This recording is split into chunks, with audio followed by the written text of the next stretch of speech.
Hey everyone, welcome back. Today, I want to talk about something really important: placing an obituary for a loved one. It's a tough topic, but it's essential to honor those we've lost. So, let's dive into the process, and maybe by the end, you'll feel a bit more prepared if you ever find yourself in this situation. First off, gathering information is key. You're gonna need the full name of the deceased, their address like city, state, and zip code. Don't forget a phone number and maybe an alternate contact. It sounds simple, but when emotions are running high, it can feel overwhelming. I remember when I was doing this for a family member. Just thinking about the details made my heart ache, but it also reminded me of all the good times we shared. Next up, we have to specify the obituary details. This includes writing the text itself. It's like, how do you condense a life into just a few paragraphs? It's tough, you know. You might also want to include a photo. JPEG or PDF is usually preferred, but make sure it represents them well. And when you're choosing the ad run dates, look into any discounts. It can save you a bit of money, which, let's be honest, is always a good thing during such a hard time. Verification policies are super important too. You want to make sure everything is accurate, and that often means verifying the death.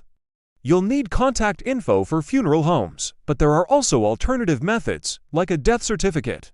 It's just another layer that can feel like a lot, but it's necessary. Then there's the guestbook and online presence. You might want to include contact info for those who want to reach out, but be cautious about referencing other media. You don't want to go overboard. It's about honoring the memory, not turning it into a marketing campaign. Now, let's talk about the submission process. After you send everything in, you'll get approved to review. This is crucial. Make sure to communicate any corrections quickly. I remember getting my proof back and feeling a mix of relief and anxiety. It was like, this is it, this is how they'll be remembered. When it comes to payment, you might find that prepayment is required. Accepted methods usually include credit cards, EFT, or cash. It's something to keep in mind, especially if you're working with a tight budget. Understanding rates is another essential step. There's often a breakdown of costs, including minimum charges and fees for additional lines or photos. I found it really helpful to do some example calculations to see where I stood financially. It's like every little detail adds up, and being aware helps manage the stress. Deadlines, those can be stressful. Make sure to check the publishing hours and specific requirements for each day of the week. I once missed a deadline, and it felt like a punch to the gut, but it taught me to plan better next time. Now, some people might want to submit memoriam ads instead of obituaries. It's important to know the distinction. If you're interested in that route, don't hesitate to reach out for inquiries. Before we wrap up, I want to emphasize how crucial it is to honor memories through obituaries. It's not just a formality. It's a way to share a life story, to connect with others who loved that person too.